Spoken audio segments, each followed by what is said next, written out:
साथियों, हम अक्सर सुनते हैं प्रकृति, विकृति और संस्कृति। इन शब्दों को एक साथ देखें और इसके पीछे के भाव को देखें तो आपको जीवन को समझने का भी एक नया द्वार खुलता हुआ दिखेगा। अगर मानव प्रकृति की चर्चा करें तो ये मेरा है, मैं इसका उपयोग करता हूं। इसको और इस भावना को बहुत स्वाभाविक माना जाता है। किसी को इसमें कोई ऐतराज नहीं होता। इसे हम प्रकृति कह सकते हैं। लेकिन जो मेरा नहीं है, जिस पर मेरा हक नहीं है, उसे मैं दूसरे से छीन लेता हूं, उसे छीनकर उपयोग में लाता हूं, तो हम इसे विकृति कह सकते हैं। इन दोनों से परे, प्रकृति और विकृति से ऊपर जब कोई संस्कारित मन सोचता है या व्यवहार करता है तो हमें संस्कृति नजर आती है।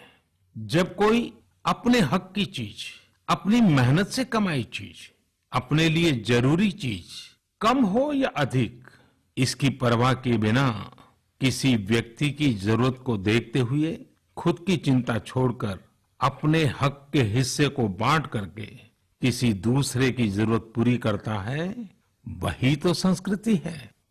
साथियों, जब कसौटी का काल होता है तब इन गुणों का परीक्षण होता है।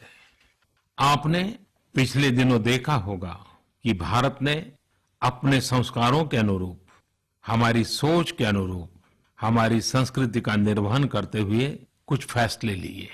संकट की इस घड़ी में दुनिया के लिए भी, समृद्ध देशों के लिए भी दवाइयों का संकट बहुत ज्यादा रहा है।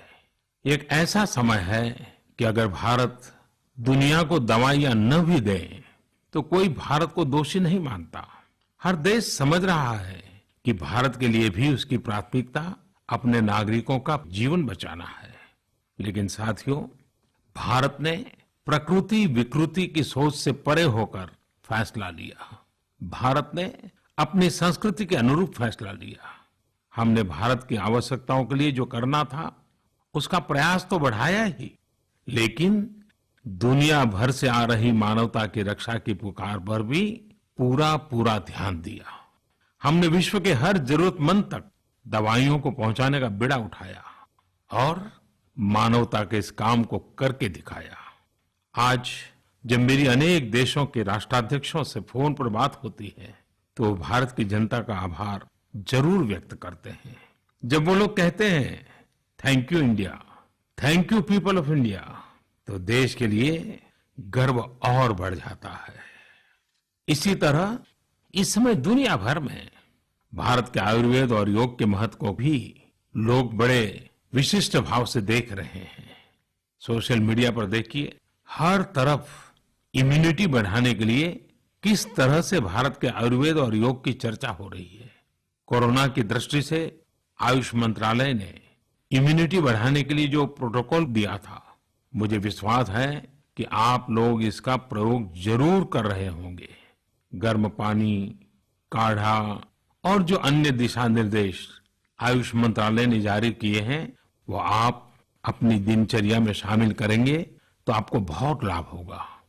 साथियों, वैसे ये दुर्भाग्य रहा है कि कई बार हम अपनी ही शक्तियां और समृद्ध परंपराओं को पहचानने से इनकार कर देते हैं। लेकिन जब विश्व का कोई दूसरा देश एविडेंस बेस्ड रिसर्च के आधार पर वही बात करता है, हमारी फॉर्मूला हमें सिखाता है, तो हम उसे हाथों हाथ ले लेते हैं। संभवतः इसके पीछे एक बहुत बड़ा कारण सैकड़ों वर्षों की हमारी गुलामी का कालखंड रहा है। इस वजह से कभी कभी हमें अपनी ही शक्ति पर विश्वास नहीं होता है, हमारा आत्मविश्वास कम नजर आता है। इसलिए हम अपने देश की अच्छी बातों को, हमारे पारंपरिक सिद्धांतों को एविडेंस बेस्ड रिसर्च के आधार पर आगे बढ़ाने के बजाय उसे छोड़ देते हैं, उसे हीन समझने लगते हैं।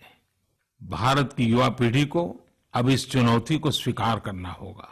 जैसे विश्व ने योग को सहज स्वीकार किया है, वैसे ही हजारों वर्षों पुराने हमारे आयुर्वेद के सिद्धांतों को भी विश्व अवश्य स्वीकार करेगा।